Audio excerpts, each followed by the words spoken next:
T'as été à l'école plus longtemps que lui? Réponse.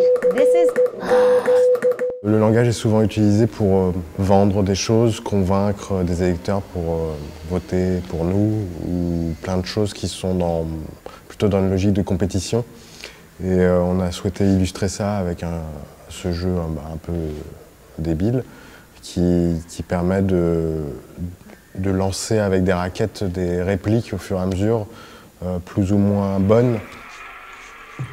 Le but de l'installation, est vraiment de faire prendre conscience qu'il y a des gens qui manipulent bien le langage. Il y a d'ailleurs des sciences, des techniques qui permettent de s'approprier ça, notamment la programmation neurolinguistique qui permet de calquer la façon dont les personnes souhaitent que vous souhaitiez communiquer avec elles. Toutes ces techniques sont toujours dans un but plutôt, je dirais, malveillant, en tout cas pas coopératif, puisqu'il s'agit de convaincre ou de faire en sorte que la personne soit plus faible que vous.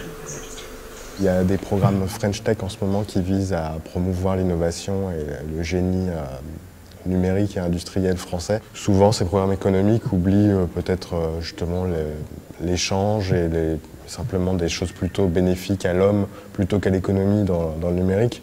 Et donc c'est une petite blague d'avoir cité la French Tech en 2038 avec un projet un peu bidon de jeu vidéo qui permet de convaincre quelqu'un d'être meilleur dans le business, etc. J'ai un peu ce cliché-là de ces programmes politiques qui visent à vraiment rendre plus compétitifs des domaines d'activité alors qu'on ne se penche pas vraiment sur le contenu finalement.